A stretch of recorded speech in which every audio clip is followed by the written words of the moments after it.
আসসালামু আলাইকুম। দ্বিতীয় শ্রেণীর শিক্ষার্থীবৃন্দ কেমন আছো সবাই? আশা করি যে যেখানে আছো অনেক ভালো আছো। আলহামদুলিল্লাহ আমিও ভালো আছি। এর আগে তোমাদের সঙ্গে আমি আলোচনা করেছিলাম মান্থলি টেস্ট পর্যন্ত এক্সাম নিয়ে।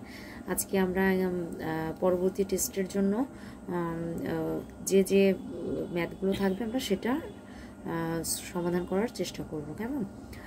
তো আজকের ভিডিওটিতে মূলত আমি তোমাদের দুটো সৃজনশীল অঙ্ক বাকি আছে, আমি ও দুটি নিয়েই আলোচনা করব।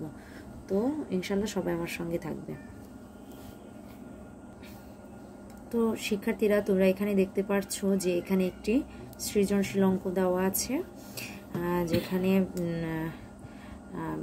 দুটি সংখ্যার একটি অঙ্ক দেওয়া আছে 32 গুণ 2।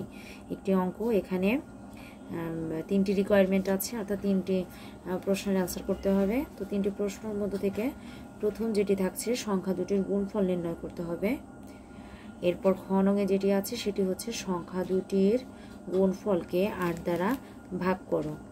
আচ্ছা, এরপর গ নঙে আছে ক এর গুণফলের সাথে খ এর ভাগফল যোগ করো। তো শিক্ষার্থীরা চলো আমরা এটাই সমাধান করার চেষ্টা করি। প্রথমে দেখো আমরা এখানে যে সংখ্যাটি দেওয়া আছে, সংখ্যাটি কি দেওয়া আছে 32 গুণ 2। তাহলে আমি এখানে কি করতে পারি, ক নাম্বার রিকোয়ারমেন্ট আমাকে কি করতে বলছে, গুণ করতে বলেছে। তো আমি এখানে 32 গুণ 2। আচ্ছা, তো এখানে আমি সমান সমানটা নিচে দিব।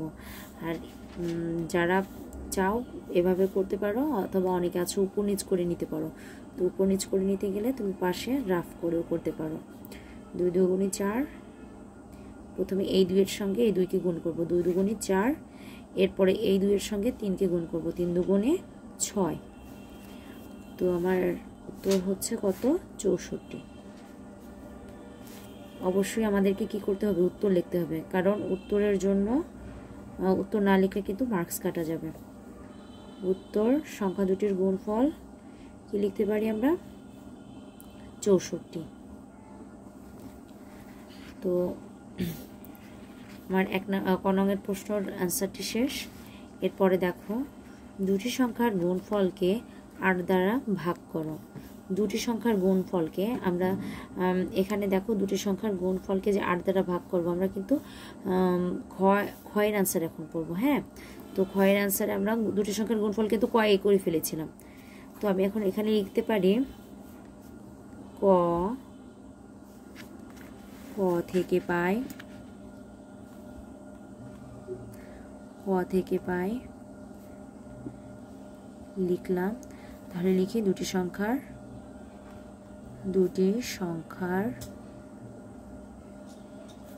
গুণফল কত ছিল আমাদের, 64 ছিল, লিখলাম। এখন আমাকে বলেছে দুটি সংখ্যার গুণফলকে 8 দ্বারা ভাগ করো, অর্থাৎ এই গুণফলকে আমাকে কত দিয়ে ভাগ করতে হবে, 8 দিয়ে ভাগ করতে হবে। তাহলে আমি লিখি সুতরাং 8 ভাগ 64। আচ্ছা, তো আমরা এখন এক কাজ করব, আমরা আসলে এর আগে তোমাদের ভিডিওতে ভাগ কিভাবে করতে হয় সেটির উপর একটি ভিডিও দিয়েছিলাম। আশা করি তোমরা ওটি দেখেছো এবং অনেকেই শিখেছো করতে হয় কিভাবে। তো প্রথমে আমরা 8-এর নামতা করব 64 পর্যন্ত যেন হয়। তাহলে আমরা বলতে পারি কি 8 একে 8, 8 দুগুণে 16, 3 আটা 24, 4 আটা 32, 5 আটা 40, 6 আটা 48, 7 আটা 56, 8 আটা 64 মিলে গিয়েছে। তার মানে এখানে 8 আটা 64। আচ্ছা, 64 থেকে 64কে ভাগের ক্ষেত্রে আমরা কি করব, বিয়োগ করব। তাহলে 64 থেকে 64কে বিয়োগ করলে কত থাকছে, 0 থাকছে। এক্ষেত্রে আমার ভাগফল কত হচ্ছে, ভাগফল হচ্ছে 8, এই পাশেরটা হচ্ছে ভাগফল। তাহলে আমি লিখতে পারি উত্তর ভাগফল 8। শেষ হলো আমার খ নঙের অ্যান্সার। এবার চলো গ নঙে কি আছে সেটি একটু দেখে নিই। ক এর গুণফলের সাথে খ এর ভাগফল যোগ করো। আচ্ছা, ক এর গুণফলের সাথে খ এর ভাগফল ভাগফল যোগ করতে হবে। আচ্ছা, কয় আমরা কি পেয়েছিলাম? কয় আমরা কি করেছিলাম? গুণফল করেছিলাম, তাই না? গুণ করেছিলাম, এই কারণে আমরা গুণফল পেয়েছি। আর খ নঙে আমরা কি করেছিলাম? ভাগ করেছিলাম, যার কারণে আমরা কি পেয়েছি? ভাগফল পেয়েছি। এখন আমাদের কাজ হচ্ছে কয়ের গুণফলের সাথে ক্ষয়ের ভাগফল যোগ করতে হবে। তাহলে আমি লিখি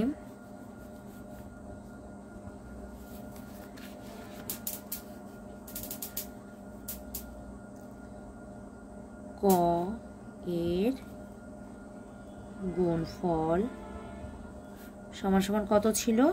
ক এর গুণফল ছিল 64, আর খ এর ভাগফল ছিল কত? ভাগফল ছিল 8। এখন আমাদেরকে কি করতে বলেছে? যোগ করতে বলেছে। তাহলে আমরা কি করব? যোগ করব। আচ্ছা, আমরা যোগ করি। আচ্ছা, এখানে আমরা 8-এর সঙ্গে 4কে যোগ করব। 8-এর পর থেকে গুনি 9, 10, 11, 12।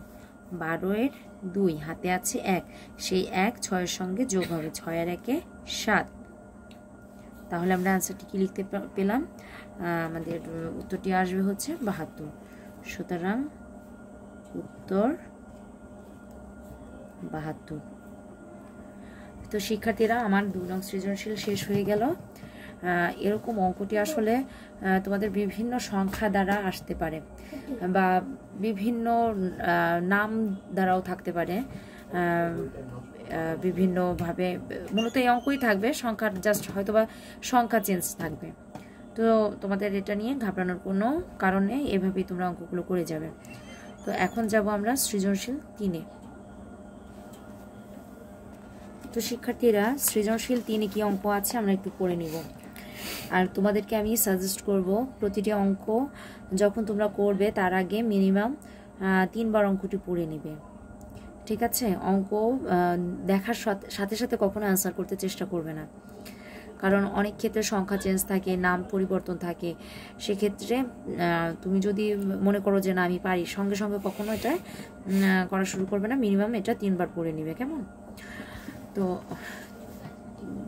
এখানে বলেছে সিফাত বিকাল 3টা থেকে 2 ঘন্টা বাড়িতে কাজ করে এবং সন্ধ্যা 6টা থেকে 9টা পর্যন্ত তার বাবাকে সাহায্য করে। আচ্ছা, সিফাত যে কিনা বাড়িতে কাজ করে 2 ঘন্টা, আর শুরু করে কখন থেকে? 3টা থেকে, বিকাল 3টা থেকে শুরু করে, আর এবং সন্ধ্যা 6টার থেকে 9টা পর্যন্ত সে তার বাবাকে সাহায্য করে। তো 1 নং, আসলে 1 নং না, ক নং থাকতে পারে এখানে। ক নংয়ে বলেছে যে সে কোন সময়ে বাড়ির কাজ শেষ করে। আচ্ছা, কোন সময়টাতে বাড়ির কাজ শেষ করে? তো আমরা এখানে কি বলতে পারি? কাজ শুরু করে কখন? বিকাল 3টায়, আর কাজ করতে থাকে কয় ঘন্টা? 2 ঘন্টা। তাহলে আমরা কি করতে পারি? 3টার সাথে 2 ঘন্টা কি করব? যোগ করতে পারি, তাই না? তো তাহলে আমরা লিখতে পারি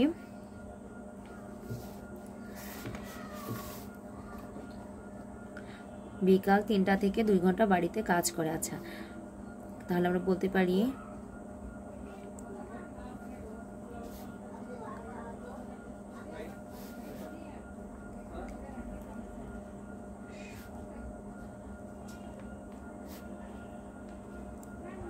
বাড়িতে কাজ করতে শুরু করে বিকাল 3টায়। আচ্ছা, তাহলে সে বলেছে বাড়ি বিকাল 3টা থেকে 2 ঘন্টা বাড়িতে কাজ করে। তাহলে আমরা কি বলতে পারি? সে 2 ঘন্টা কাজ করছে, 3টা থেকে শুরু করছে, তাহলে এবং বাড়িতে কাজ করে সমান সমান 2 ঘন্টা। আচ্ছা, সে যখন কাজটি শুরু করেছিল তখন সময় ছিল বেলা 3টা, এবং বেলা 3টা থেকে সে শুরু করেছিল এবং 2 ঘন্টা কাজ করেছিল। তাহলে কয়টা পর্যন্ত হতে পারে শিক্ষার্থীরা, তোমরা এই বলো। তাহলে আমরা কি করতে পারি? এটাকে যোগ করতে পারি। 3 আর 2 এর সাথে যোগ করলে হয় 5। তার মানে এখানে কিন্তু আমরা ঘন্টা লিখবো না, এখানে কিন্তু সময়ের ক্ষেত্রে 5টায়। তাহলে আমরা কি বলতে পারি? সে কোন সময় বাড়ির কাজ শেষ করে? সে বাড়ির কাজ শেষ করে, আচ্ছা এখানে আমরা বিকাল লিখতে পারি, বিকাল 5টায়।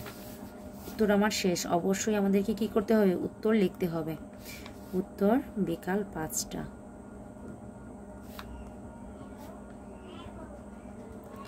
ক নং রিকোয়ারমেন্ট শেষ। খ নংয়ে কি আছে চলো দেখে নিই। সে কত ঘন্টা তার বাবাকে সাহায্য করে। এখানে বলেছে সে কত ঘন্টা তার বাবাকে সাহায্য করে, তাহলে কি হতে পারে বলো তো? বাবাকে কত ঘন্টা সাহায্য করে। আচ্ছা আমরা একটু দেখি। সন্ধ্যা 6টা থেকে 9টা পর্যন্ত তার বাবাকে সাহায্য করে। তো 9টা পর্যন্ত সে করে, 6টা থেকে 9টা পর্যন্ত। তাহলে আমরা এক কাজ করি, এটা আমরা কি করতে পারি, লেস করতে পারি। 6টা থেকে 9টা, তুমি হিসাব করো। 6টা, 7টা, 8টা, 9টা। 6টার পর থেকে আমরা গুনি 7টা, 8টা, 9টা। তাহলে কয় ঘন্টা হলো? 3 ঘন্টা হলো। তাহলে আমরা কি করতে পারি, কি করলাম, বিয়োগ করলাম। কেমন? তো এখানে আমরা লিখি, বিয়োগটা সাধারণত কি হয়, বড় মান থেকে ছোট মানটা বিয়োগ করতে হয়। তো আমরা এখন লিখবো যে বাবাকে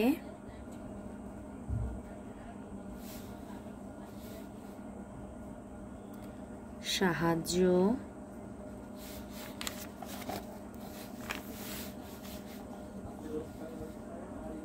করা শেষ করে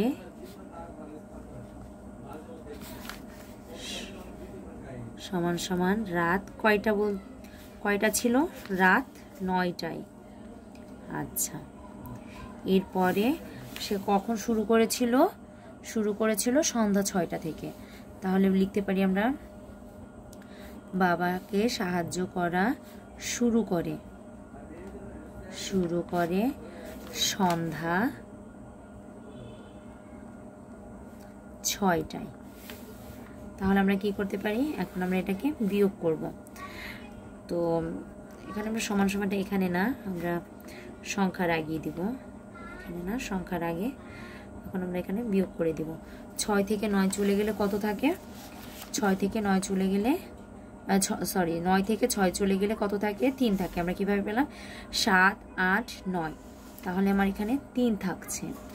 তো আমার এখানে কয় ঘন্টা সে বাবাকে সাহায্য করলো? 3 ঘন্টা।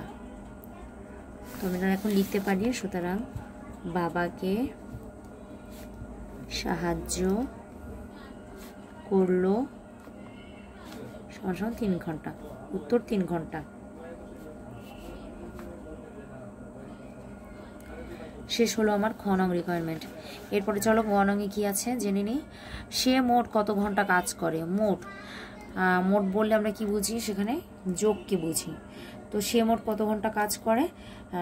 সে বাড়িতে এবং তার বাবাকে 2 জায়গায় সে কাজ করে। তার মানে 2 জায়গা মিলিয়ে সে টোটাল কত ঘন্টা কাজ করলো।